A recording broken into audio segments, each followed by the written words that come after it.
Wild Health is about optimizing you. We use genomics, blood work, biometrics, microbiome assessment, many other tests, and a conversation with you to come up with a full health optimization plan.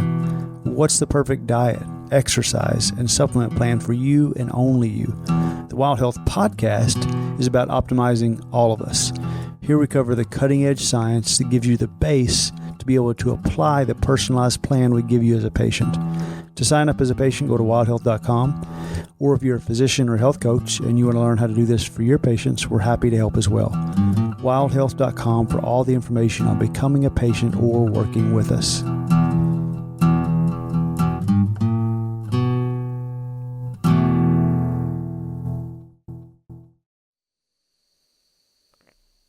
Hey everybody, welcome back to the Wild Health Podcast, and I am delighted today to be here with Sami Inkinen. Sami is, you heard all about his bio, so I'm not going to repeat it here. So Sami, great to have you here. Mike, thanks so much for inviting me. Excited.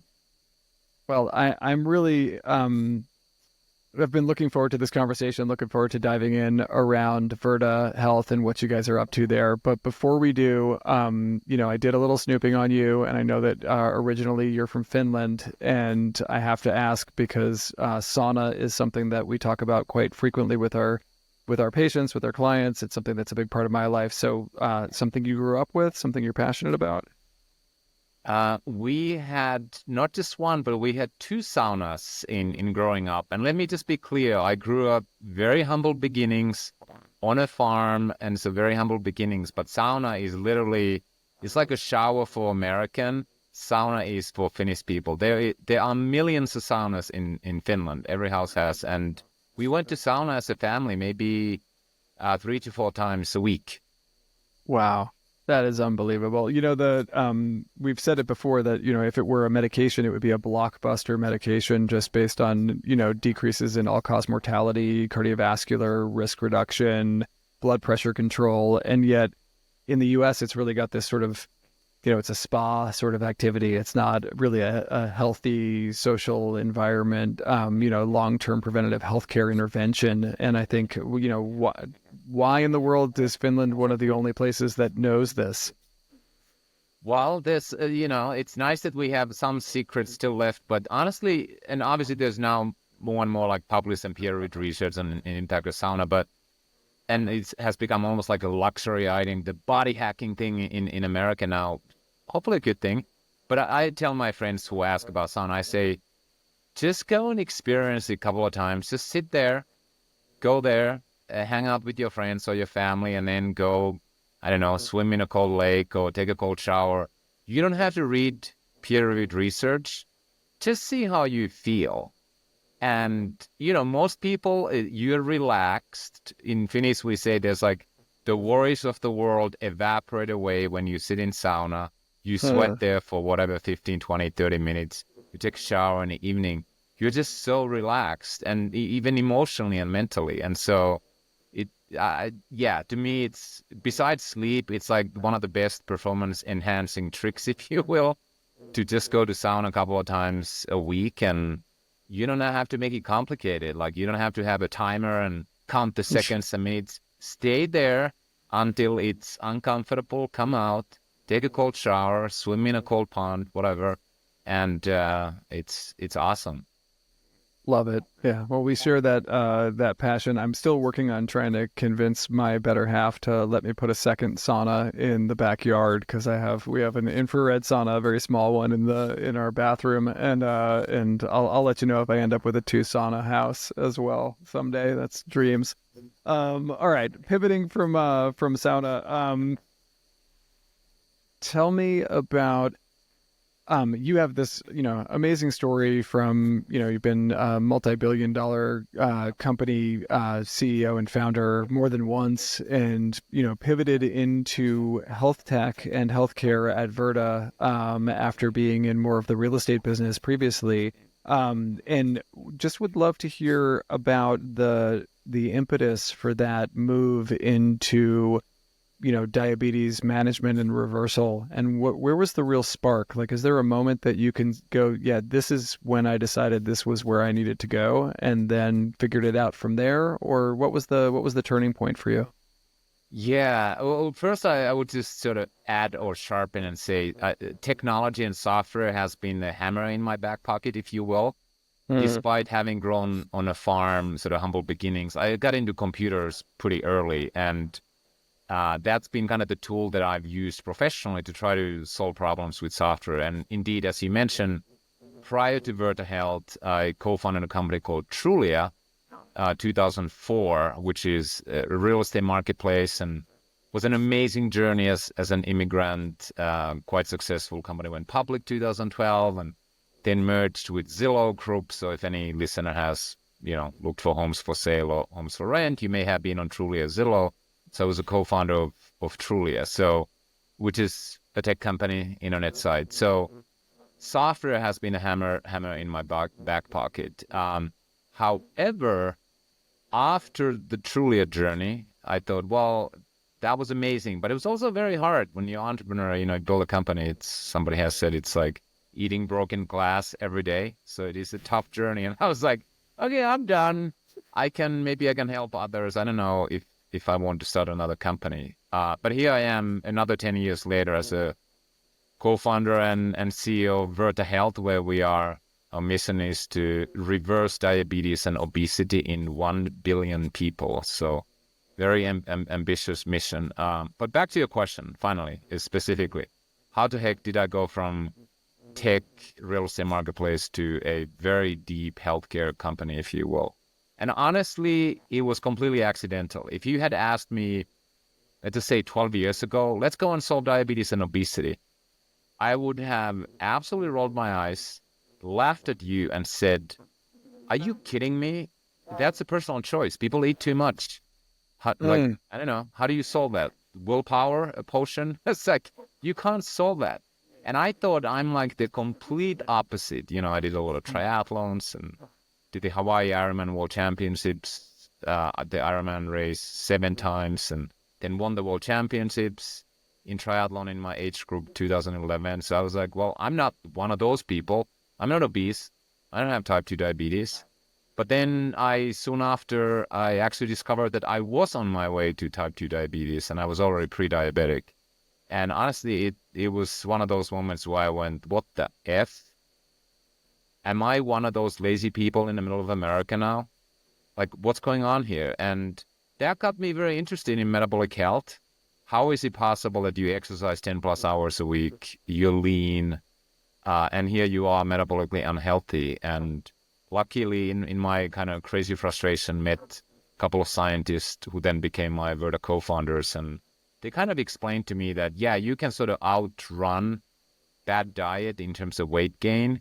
But if you eat the wrong stuff, you can become insulin resistant and metabolically unhealthy. And conversely, if you understand why that happens, you can also go and reverse type 2 diabetes, which many people still think is irreversible. So long story short, my retirement, quasi-retirement after Trulia came to a sudden end. I thought, holy crap, like, here's a massive problem, diabetes and obesity, or type 2 diabetes, obesity. If you can nutritionally not just improve, but reverse that, we better get going and do something about it. And again, here we are 10 years later, building another company to solve diabetes and obesity. I love that. I mean, it's I think some of the best origin stories are personal ones. And my passion for working closely with my clients is driven in large part from my own personal health journey. So that resonates really, really strongly with me. And I think you folks who are going to be your customers, I think know, and who already are, I think really know, wow, this is coming from a place of really, integrity and passion, and it's something that's really important to you. So that's amazing to hear. So maybe just for listeners who aren't, I mean, I think relatively familiar with what you guys do at Virta Health. For folks who aren't familiar, I love the mission, super specific. Yeah. Did you always start at 1 billion? Were you like 100 million people when you first started in the mission? But did you always go for 1 billion? Yeah, you've done your homework. So basically what we do and what we wanted to do absolutely hasn't changed. However, and on day one when we started, we only talked about type 2 diabetes. So we said reverse type 2 diabetes in 100 million people. But then over the years, we realized that our clients were more and more asking for addressing obesity, particularly now that, the GLP-1 drugs like Ozempic and Wegovy are in the marketplace. So more and more people started asking us, can you address obesity? And we said, well, yes, in fact, we've been doing that for the last 8-9 years. So we kind of had to state the obvious, which is what we were already doing. That is that we also reverse obesity. So yes, we added a zero and also wanted to say reverse diabetes and obesity in one billion people. I mean, amazing. And, clearly more than 1 billion people who need help, worldwide with type 2 diabetes and obesity. So love that. But maybe just for folks who don't know about you guys and haven't done their research, quick summary of what it means to be a client who works with Virta. Like, what does the client journey look like for folks who get engaged? Yeah. First of all, client, we can talk about patients. Business model wise, individual people suffering from type 2 diabetes and obesity usually get free access to Virta, absolutely free, cost zero. And the reason is self-insured employers, say like United Airlines, which is our client, or health plans like Blue Shield of California here on the West Coast, or government entities pay, and then the individual patient gets free access. But in terms of what do we do, like how do you reverse type 2 diabetes? Is it the surgery or some miracle potion? No, it's not. It is a combination of two things. It's nutrition and technology and the support of our care team through technology. So nutrition and technology, that's a combination.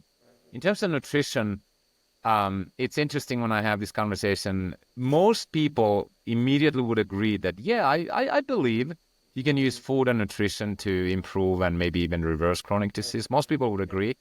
But then immediately the second thought is, but you know what? No, but nobody can stick to it, right? It's like, well, maybe it's for you as a triathlete. So some of the unique things that we do, how we use nutrition is we can and we have to eliminate hunger and cravings. So we use nutrition in a very individualized way to eliminate hunger and cravings because willpower always runs out, usually latest at the wedding photo. So like any nutrition protocol works to help lose weight or whatnot for 2 to 3 months. But to deliver sustained results, you have to be able to let your patients basically eat to satiety. And so one sort of key, I guess, differentiation, a reason why Virta works, both in clinical trials now and in real world with hundreds of thousands of patients, is we literally eliminate hunger and cravings. And sort of spoiler alert, those of you who follow sort of the Ozempic and GLP-1 world, the reason those drugs work to help people lose weight, and we can talk about side effects and whatnot, is because you're not hungry. And so that's the same reason why Virta works, that you don't have to be hungry. And sort of a key cornerstone of that approach that we use is what we call individualized carbohydrate restriction, so reducing your carbohydrate intake and then achieving those biological changes. But in any case, so one piece is food in a very individualized way, and it's all through lifestyle change, behavior change. So we don't sell potions or ship any food or anything.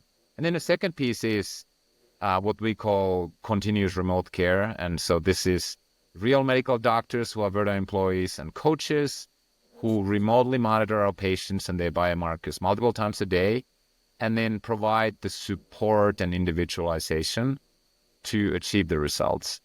And you can call it telemedicine, but it's very intensive telemedicine in that literally our interactions with our patients are not 2 to 3 times a year, but 2 to 3 times a day, especially in the beginning. And when you combine those two things, you literally can achieve sustained weight loss and diabetes reversal. And we can talk about the numbers and what type of results, but that's the combination. So we treat you remotely, and nutrition is really the secret sauce, pun intended. Yeah. No potions, but secret sauces are allowed. All right. And are you guys leveraging, you mentioned that you were monitoring, data on these patients. I'm assuming you're looking at either ketone levels or glucose monitoring or both. Are you looking at all of the above? weight, Yeah, blood pressure, if biometric you have blood pressure. scales, blood Yeah, pressure, yeah, yeah. etc. Yeah. Yeah, and then Um, obviously more comprehensive lab work a couple of times a year, because most of the patients we treat are actually very, very sick when they come in. And sometimes I use this term of, if you think of the spectrum of human health, there's the sickness to health, and then from health you can go to wellness or sports performance. Majority of our patients coming in, they are on the sickness side of the spectrum. So might be 80 pounds overweight, 15 years with type 2 diabetes, on insulin already. And usually that's coupled with 2 or 3 other diabetes meds. Then they may have hypertension medication, so high blood pressure, the lipids are kind of sideways. So like when we take that kind of a patient, we obviously run more comprehensive lab work, metabolic health panel, to make sure that we know what's happening, and then start the treatment from there. But the daily tracking is all of the things you mentioned, a couple of blood-based biomarkers and blood pressure and weight, and that's very important, so we can individualize the recommendations and see on a kind of nearly hour-by-hour basis, like, are you on track or off track?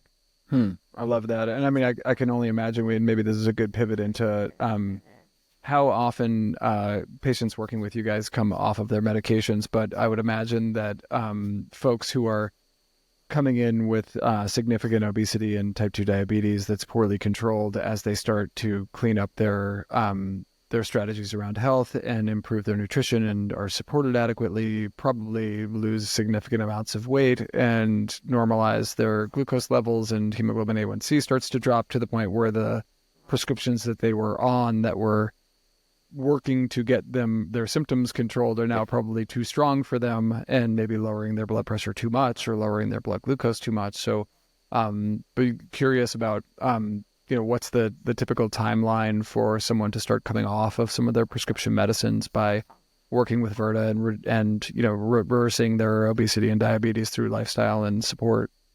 Yeah, frankly, it blows people's mind, the individual patients, with how quickly the improvements happen. And of course, this makes a ton of economic sense for the payer if you can eliminate medications quickly. And I should mention that, our providers aren't like, oh, we are anti-medication, so let's get people off the meds. No, that would be bad practice in medicine. However, as you mentioned, hypertensive medications and blood glucose glycemic agents become unnecessary. So if you nutritionally can lower someone's blood glucose quickly, it's bad medicine not to take someone off the drugs, because if your blood sugar is already low, you can't take insulin or sulfonylureas on top of that. You would have hypoglycemia and dangerous. So it happens very, very quickly. And anyone who's like, is that really real? You can obviously go to Virta Health website, because we've done a 5-year prospective clinical trial and published about a dozen peer-reviewed papers. So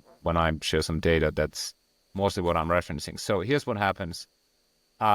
Usually the medication, diabetes, blood sugar medications, reductions start in the first 10 days. 10 days. It is that quick. And then on a population level, by year 1, about 60% of all insulin doses are eliminated. Now, obviously, there's a huge chunk of patients who are completely off of insulin, but this is like on a population level that we treat, 60%. And 2 year is about 80% eliminated, which is, as you know, as a medical doc, that's unheard of, because if you're on insulin, you have type 2 diabetes, on average, you increase doses year over year because type 2 diabetes gets worse. So it happens very quickly, literally within days. And then I'd say most patients, when they're on track to succeed, within 3 to 6 months, they can eliminate all or most of their medications. And then, of course, after the first 6 months, then the question is, how do we make sure that we can sustain this for the rest of your life? And it's a little different, both nutritionally and then what we do, but the results are pretty quick. And then you mentioned weight there as well. Obviously, weight is more gradual, and it should be more gradual, because our experience is that if you lose weight too fast, you are way more likely to fall off the wagon and then regain. And so our average weight loss at 1 year, again, nutritionally, this is not quote unquote enhanced with GLP-1s, is 13% of body weight. which is completely unheard of nutritionally. And then what's most remarkable is that sort of 12 to 13% is sustained at 2 years. And the sort of the gold standard for weight loss for health outcomes is 5%. That's labeled as the clinically significant weight loss. So we get about 12 to 13%, depending on if you have diabetes or not when you start. And then that's sustained up to 2 years. That's the data that we have published. That's remarkable. I mean, I would look more surprised. Except, we don't have the same nutritional approach at Wild Health that Virta does. We not necessarily carbohydrate restricting, depending on, it's all very individualized. But the support and coaching and monitoring is something I think we really share in common as a practice. And we peer-reviewed published a case series on the first 900 or so patients that we took care of, and we reversed prediabetes or diabetes in 50% with lifestyle medicine without medication, right? And I think that it goes a long way to saying, and this is my own personal perspective, is its support in its community that really helps make these incredible changes that you don't get from going to your traditional allopathic doctor and getting a prescription for metformin or GLP-1 or whatever it is. So the results are remarkable, and you're obviously having an incredible impact on individual people's lives, on on cohorts and populations. I want to dig into a couple of things and kind of push you a little bit, if that's okay with you. Let's do it. Okay, let's do it. So because I'm a fan. Let me just say that up front. I love what you guys are doing. I think it's super impressive. So let me think about where we can start pushing. Okay, so which patient? What's the archetype, if there is one, or archetypes of patients who just don't do well at Virta? They don't make progress, or they maybe even go in the wrong direction in terms of their health. What percentage of folks on average would you say enter into the program and end up either, leaving or just not being satisfied with what's happening with their care? Yeah. Well, let me peel the onion of your question onion there. Well, first of all, the success rate and what we measure as retention is kind of remarkably high, because most lifestyle treatments, diet programs, whatever you call, if you can keep someone on the program for 6 months, that's kind of like winning an Olympic gold medal. That's pretty freaking good if you can average. Our average, if you exclude the eligibility loss, like somebody moves from one employer to another and they lose his coverage, listen to this, is more than 3 years. That's more amazing. than 3 years, which is literally unheard of. So that's in our commercial care. If you go to our clinical trial data, it's 83% 1 year retention, 83, which again is just absolutely unheard of. And by the way, in these GLP-1 drugs, now that's all that's published, 30% stay 1 year just taking a drug. So my kind of favorite way of making the case that nutrition can work, and at least the way we use it at Virta, is to say people are more likely to stick to Virta than Ozempic, literally, objectively in the data. So 83% 1 year, 74% 2 years, published peer-reviewed in our clinical trial. So people stay very well. But then to answer the question, and then obviously within that, outcomes, it's a distribution, but majority of the patients do very well. What types of people succeed? Obviously, this is a very fascinating question for us, and we use a lot of data science and AI to try to figure it out. And it's very tough to answer, actually. And here's what I can say. The driver of outcomes and predicting when somebody joins is not socioeconomic status, how much money you make, or your race or ethnicity, which is a little bit of a surprising. And we, again, this is actually published data. We looked at what's called area deprivation index by zip code. No difference in outcomes. We looked at different races, ethnicities, no difference in outcomes. Those are sort of the characteristics that would be easier to say. How much money do you make? Or what's your kind of diabetes history, what's your race, ethnicity. It's not a predictive of outcomes. It's kind of exciting because, everybody talks about health equity and, like it's unfair. And, sometimes people think like, oh, Virta Nutrition, like these are the Upper West Side New Yorkers who are successful, or people who live in San Francisco, and everyone in the middle of the country will fail. Not true. And so we actually don't know too well. So there's something about people's readiness and willingness for change that we have certain indicators that we can ask early to try to predict and detect how successful they can be. But it is not a characteristic that I could say, hey, I'm looking at Mike here. I know what he's doing for a living. I can predict. I can't. I cannot. And then I'll mention one more sort of final thing, because this is interesting, and I'm not sure I publicly talked about this. But so as part of our clinical trial, when we wanted to test, can we reverse diabetes, how safe? I think after the first year or two, we picked about a dozen patients who were not succeeding.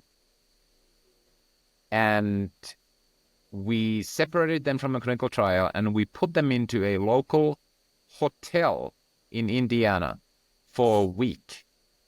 And we cooked all their meals. And our question was, is there a biological reason why we can't reverse their type 2 diabetes? They're not losing weight. They're not getting off the medications. What do you think the answer was? If I had to guess, knowing nothing about this, I would say there was not a biological reason. There was not a biological reason. So 100% of these quote-unquote not successful patients got back on track and kind of got to the early diabetes reversal within like 7 or 8 days, when they had been struggling and failing for a year to two. So what does that imply? That implies that sort of the biological approach works. It is more of a kind of a behavioral aspect. For one reason or another, they didn't fully comply, consciously or subconsciously. And so that was fascinating for us. And that has informed quite a bit of our product work since then. So I don't know. This is maybe an interesting data point to think about. Absolutely. No, I mean, let's face it. I mean, if you could take compliance out of the system in healthcare in general, you'd probably eliminate 80% of chronic diseases, right? I mean, but we're complex organisms physiologically, and even more so, psychospiritually and emotionally. So I think that it's as important a nut to crack, if not more, to affect behavior and to move people from a willpower strategy, which we know doesn't work. I love hearing that. I love hearing that from somebody who has done, 8 triathlons and Ironmans, and willpower doesn't work for the long term. It can get you through some tough spots, but ultimately you're trying to go from this willpower to more of a passion and a habit. And then it becomes something you can do naturally. By the way, it's a very difficult concept, particularly for smart people to believe or agree, because the thought process in our brains goes, well, it worked for me. Look at me. Right. I went to the top schools. I was a high performer here and there, and I had to lose 30 pounds, and I just counted my calories, and here I am a year later. I calculated everything, and it worked. It was tough, but I'm a tough cookie. I can do it. So well, and that leads to so much of the moral judgment and sort of to nod back to your initial thoughts, as a 10-year younger man around insulin resistance and diabetes. Like, that's not my problem. That's for people who don't have the willpower to do things the right way. And, there is all of this.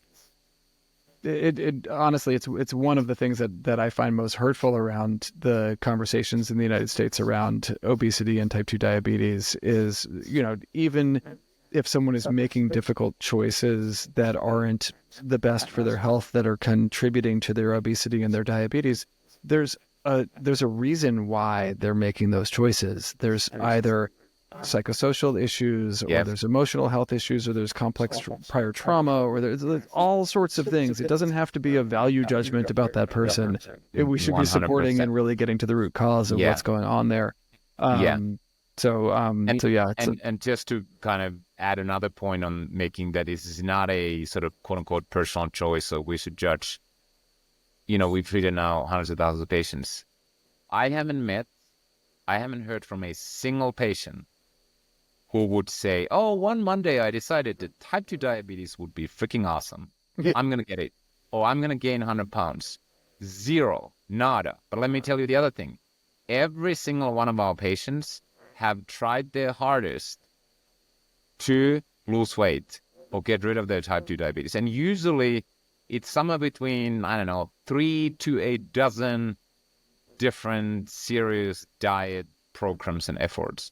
Yeah. So 100% of our patients have tried to fight their hardest against type 2 diabetes and obesity, which just proves the point to me that this is a biological thing, and we have to address the drivers that push you to not be able to, eat the right foods or eat too much of the wrong stuff. It is not like, let me do a math calculation on a piece of paper and decide on a Monday to lose 100 pounds or gain 100 pounds. That's not what it is. If you poison the body, you are hungry and craving all the time, even if you're 80 pounds overweight, which, by the way, it's kind of like as a concept, it should make people curious and say, if I'm 80 pounds, 100 pounds overweight, I'm still hungry like 18 hours a day, like something's off.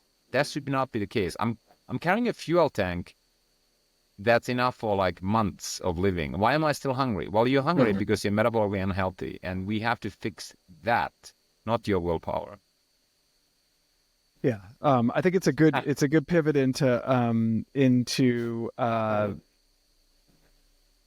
ketogenic diets, and again, doing a little bit of carbohydrate restriction doesn't always have to mean ketogenic.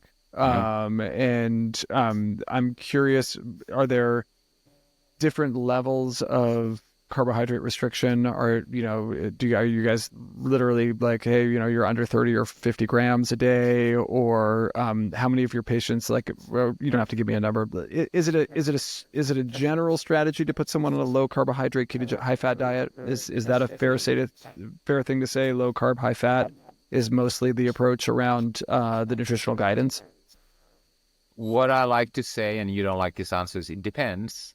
I love you have obviously not spent a lot of time listening to the Wild Health podcast. I say it depends almost every single time, and we joke about it because it does depend. It's personal. Yeah, but I will say the broad stroke, I would say that most of our patients, if not all, who come in are what we call carbohydrate intolerant. And maybe it's a term that most people don't use. And so to make you healthy is we do have to reduce carbohydrates. And I know this is not a perfect analogy, but like, as I grew up in Finland, many Scandinavians are lactose intolerant, right? You eat milk, sugar, you get totally messed up. If I'm lactose intolerant, yeah, I can have milk, but it has sort of horrible consequences. So I better stay away from lactose as much as possible. And so it's kind of the same approach. And this is how we explain to our patients, if you're carbohydrate intolerant, we have to reduce your carbohydrates. There's just no way around it. We can keep feeding you that, but the consequences won't be pretty. But then beyond that, it really depends how much one can tolerate and how much we have to reduce to start the healing process. And what I can say, again, as a sort of a broad stroke, the more insulin resistant someone is, and the longer they've had type 2 diabetes, much more strict is what we have to be in terms of reducing carbohydrate intake. And yes, many patients below 50, below 40, even below 30 grams a day, at least initially, is what we have to do. And then there's some proprietary data, so I'm not going to go into details, but what I can mention, you probably know this term, dose response studies. Like pharma companies do this, like, oh, there's a new molecule, whatever, let's say metformin. It's like, what if we give 10 milligrams, 30 milligrams, 50, 100, 200, and then you have this study and you give us different doses and see what happens. Like, can you have a dose response curve? We have fascinating dose response curves. Internally, we published some, but not much, because it's kind of like part of our secret source. What happens with carbohydrate reduction, ketone levels, and how does that drive in glycemic control, weight loss, hunger, cravings?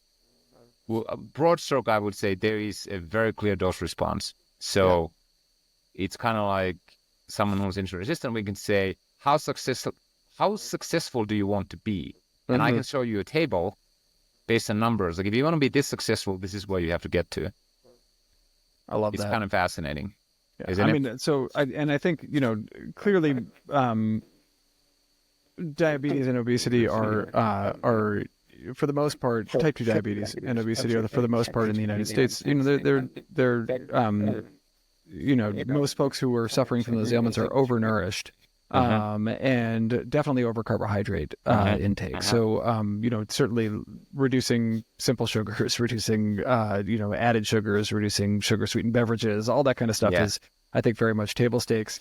One thing that I'd be curious on, have you guys looked at, because just the fact that you have those, it shouldn't surprise me, and it doesn't, given the fact that you owned up right from the beginning as being someone with a technology and software as the hammer in your tool bag, you've got all of these data. Are you following data on long-term apolipoprotein B, LDL-C, major adverse cardiac events? Because that's the one thing that always that, you know, for folks that I take care of who are on a ketogenic or extremely carbohydrate restricted diet, you know, there are some data on long-term low-carb, high-fat diets with increases in dyslipidemia and even major adverse cardiac events. There's a, you know, Journal of American College of Cardiology article that's like less than a year old on this, where it was almost double the incident risk of major adverse cardiac event. And I'm not, this isn't like a, hey, are you giving people heart attacks? Sami, that's not my question. Just for the listeners, I know you know that isn't my question, but, and, you know, sometimes there is a balance of, hey, we may make you a little more dyslipidemic while we're in the process of reversing your diabetes and losing a bunch of fat mass, and then we may adjust from there. So there's lots of nuance to it as a clinician. I'm curious if that's something you guys are looking at and following, just the cardiac incidents of major adverse cardiac events and lipid profiles. Yeah, 100%. And in light of the data we published, there's actually no trade-off. And I can't comment on others data, but there's no trade-off in reversing type 2 diabetes and making your cardiovascular disease risk markers worse. In fact, we looked at the 10-year total cardiovascular disease risk. I think the formulas are from American College of Cardiology, by the way, and that's improving on Virta, and that's also published and peer-reviewed. Fantastic. But lipids are kind of a complex, and you know this complex in that trying to explain, and even many primary care doctors, you kind of like and I'm not a medical doctor, so I shouldn't say anything about, like, doctors are well-meaning, but the level of training, even at medical school, is kind of at the level of 1980s. So one example is, you know, measuring total cholesterol, for example, which many doctors still do, it kind of means absolutely nothing. Like, absolutely, you have to separate the HDL, the quote-unquote good cholesterol, then you have to separate the LDL, quote-unquote bad cholesterol. But now we also know that even the total LDL is not really a good proxy. You need to actually separate the particle size. Are they the big fluffy particles or small tiny ones, which are the worst ones? You have to look at ApoB. So it's pretty complex picture. And so to understand the actual cardiovascular disease improvement or worsening, you have to look at it at that level. Then the other thing is that when you reduce carbohydrates and if you increase fat intake, and you lose a lot of body fat, there is a temporary release of excess LDL. So, like, again, this is a lot of nuance. So as you start tracking blood lipids and values, we usually see a temporary rise of total LDL. And I don't remember now if it's a month or 2 or 3 months, but then it starts to come down again. So there's a lot of nuance, and unless the researcher who's looking at this really understands what's happening, it's easy to take one kind of a data point and then put a controversial headline and say, hey, you know, for sure, this and this and that is bad. And then lastly, I would say, obviously we practice evidence-based medicine. So we have medical doctors, and if someone's any marker is not in the right place, you know, they have the other traditional tools, like there's statins to address some lipids and so forth. But I think the net is what we do nutritionally and reversing type 2 diabetes absolutely does not have a trade-off with your other health conditions. And that's why we collect a lot of data and have published, including kidney and liver and there were all these like historic, like, if you eat moderate or high protein, like it's bad for your kidneys. And we published a lot of data to show that that's actually not the case. And by the way, I think this year the guidelines also changed that for certain kidney diseases, actually you don't have to eat a low protein diet. The protein isn't bad. So yes, all this tracking long-term outcomes is very, very important for us. What we'd like to do, which we haven't done that yet, is like a very long-term, like what's called hard endpoint study to literally count mortality. Right. I mean, that's And the that's the pie in the sky. Is instead of a surrogate outcome, are you actually saving lives, evidence-based saving lives prospectively? That's a hard thing to study, as I know you know. What I often say is, like, if you had to you have a choice. Here's your choice.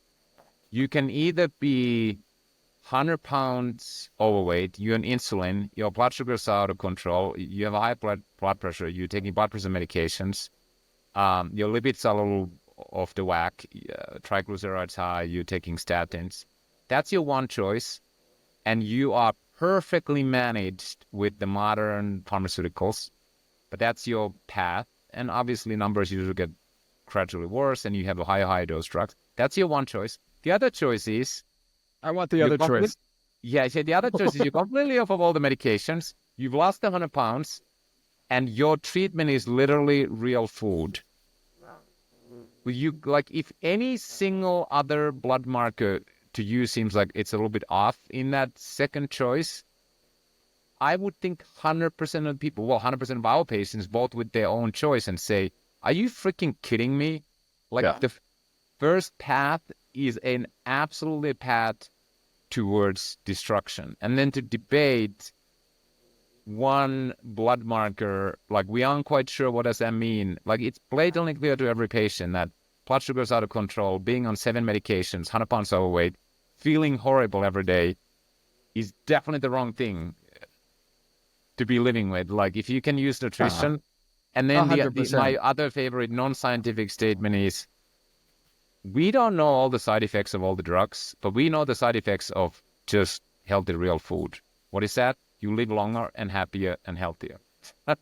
So I would always choose food, if it's real food in any form, over keeping myself alive with 7 different medications. But there are still people who argue against. They say, well, if you pick the wrong real food, maybe it's bad for you. But I would argue that if you shop on the sides of a grocery store, and again, this is not science, this is not what Virta says, but this is just my own opinion.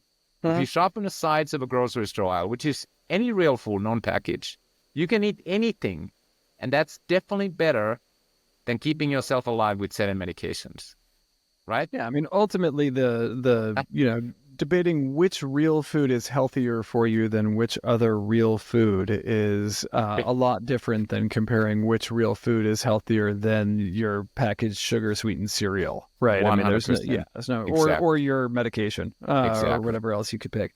All right, I know we're gonna try and land the plane momentarily, but I'd be remiss if I didn't ask someone who runs a software-enabled, high-technology nutrition, health coaching, physician business dedicated to reversing diabetes and obesity, what they think about GLP-1 receptor agonists, and whether, I know just from that last 30 seconds, wouldn't be your first choice, and that there's food and there's behavioral modification.